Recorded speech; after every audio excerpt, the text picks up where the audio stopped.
Sono tre artisti che lavorano in tre modi differenti.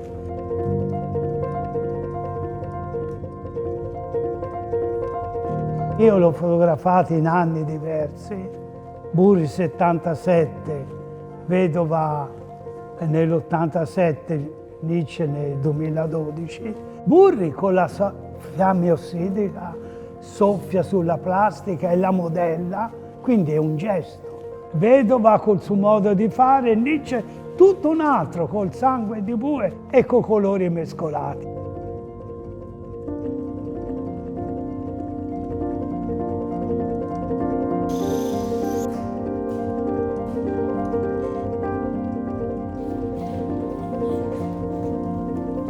Burri mi fece vedere come faceva e allora si iniziò e io ho fatto questa sequenza mentre lui brucia. Sono 5 immagini in un giro di, credo, 10 secondi, 20, non lo so.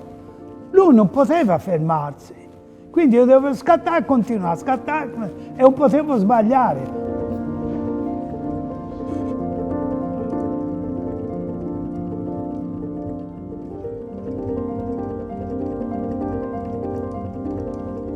Dopo 10 anni io conosco Vedova e gli chiedo di venire a fotografare nel suo studio. Io non mi aspettavo che lui aveva questi gesti meravigliosi.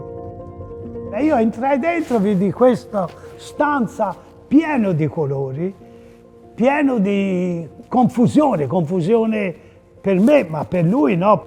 E lui mi disse che devo fare, forse lui si aspettava che io gli facevo il ritrattino, no? Che a me che me ne frega il ritratto. Quindi ho detto, guardi maestro, lei lavora e io non ci sono. E infatti lui manco pensava che io c'ero. Cominciò a lavorare, io ero impazzito a vedere lui. A un certo momento lui lavorava su uno sgabellino, scivolò e picchiò la testa nel quadro. Proprio così, scivolò e io gli ho fatto questa foto e sembra Gesù Cristo, no? Perché si girò io, ora, tac, e la feci subito. Quando si fa queste foto siamo soli, proprio soli, non ci vuole nessuno. E quindi è bello, no? Vedere queste persone che lavorano tranquillamente, è intimità.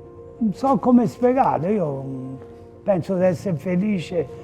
Mi hanno dato tanto gli artisti e penso qualcosa gli ho dato anch'io, non averli traditi fotograficamente, si intende.